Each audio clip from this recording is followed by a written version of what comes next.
ఇప్పుడు వస్తున్నటువంటి ఈ కరోనా వేరియంట్ ఏ రకమైన వేరియంట్? ఇది కూడా నిజానికి ఒక రకమైన బూస్టర్ డోస్లా పనిచేస్తుందా, లేదంటే ప్రాణాంతకంగా పరిణమిస్తుందా అనే దానిపై పరిశోధనలు జరుగుతున్నాయి. కాబట్టి వైద్యుల నుంచి పూర్తి సమాచారం వచ్చే లోపు ఇది ప్రాణాంతకం కాదు అని వైద్యులు పూర్తి భరోసా కల్పించే లోపు మనం మాత్రం జాగ్రత్తగా ఉండాలి.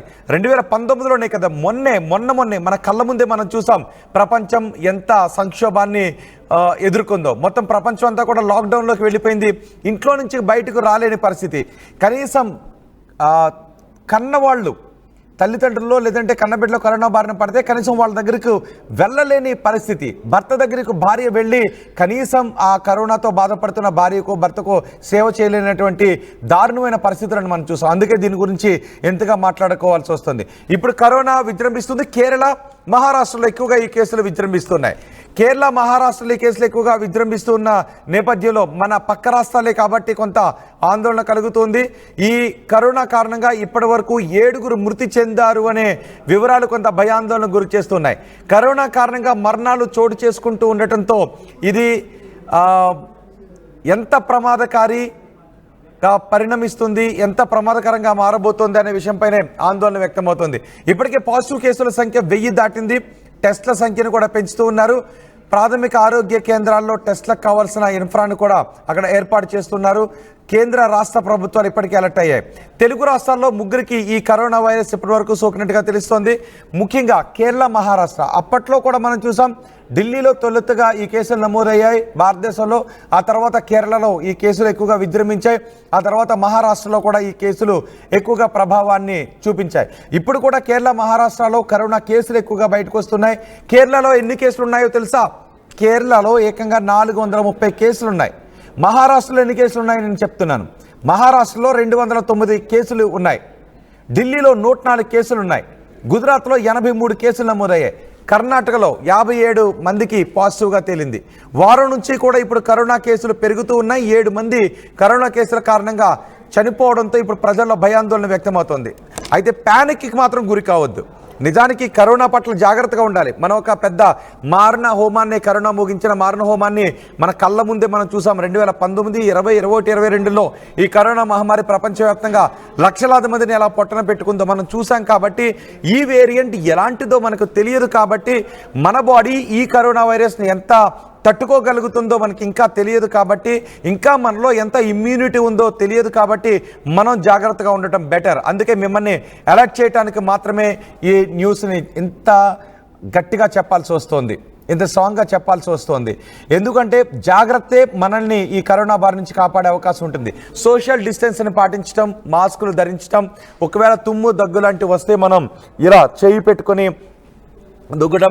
దగ్గడం, కర్చీఫ్ లాంటివి వాడుతూ ఉండటం, దగ్గు వచ్చినప్పుడు కర్చీఫ్ లాంటివి వాడుతూ ఉండటం, బయటకు వెళ్ళి వచ్చినప్పుడు చేతులను శుభ్రం చేసుకోవడం. గతంలో మనం శానిటైజర్ని వాడేవాళ్ళం, ఇప్పుడు వాటిని వాడడం.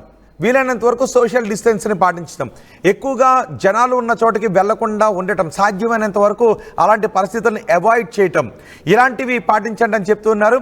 అత్యవసర ఏదైనా ఇతర అనారోగ్య సమస్యలు ఉన్నవాళ్ళు అత్యవసరం అయితే తప్ప ఎక్కడైనా జనాల్లోకి, క్రౌడ్ ఉన్న చోటికి వెళ్లకుండా ఉండటం బెటర్ అని చెప్తున్నారు. అలాగే కరోనా వ్యాప్తి చెందుతున్న రాష్ట్రాల నుంచి కానీ, కరోనా వ్యాప్తి చెందుతున్న దేశాల నుంచి కానీ వచ్చినట్లయితే వాళ్ళు కొన్ని రోజులు హోమ్ క్వారంటైన్లో ఉండటం బెటర్ అని చెప్తున్నారు. అంతేకాదు లక్షణాలు ఉంటే, కరోనా లక్షణాలు ఎలా ఉంటాయి? స్మెల్ పోతుంది, ఒళ్ళు నొప్పులు ఉండే అవకాశం ఉంటుంది, గొంతు గరగర అనే అవకాశం ఉంటుంది, గొంతులో దురద ఉండేటువంటి అవకాశం ఉంటుంది, ఒళ్ళు నొప్పులు, చిన్నగా జ్వరం వచ్చే అవకాశం ఉంటుంది, కొంతమందిలో ముక్కు కారుతూ ఉంటుంది. ఇలాంటి లక్షణాలు ఉన్న వాళ్ళు హోమ్ క్వారంటైన్లోకి వెళ్ళడం, టెస్ట్ చేయించుకోవడం బెటర్. ఒకవేళ కరోనా పాజిటివ్ వచ్చిందంటే ఎటువంటి ప్రమాదకరంగానే శ్వాస ఇబ్బందులు లేకపోతే హోమ్ క్వారంటైన్ కావడం, డాక్టర్ని సంప్రదించి డాక్టర్ పర్యవేక్షణలో మెడిసిన్స్ తీసుకోవడం. మరి ఇబ్బందిగా ఉంది అంటే డాక్టర్ ఒకవేళ అడ్మిట్ కావాల్సి ఉంది, అవసరం ఉంది అని చెప్తే అడ్మిట్ కావాల్సినటువంటి పరిస్థితులు ఉంటాయి.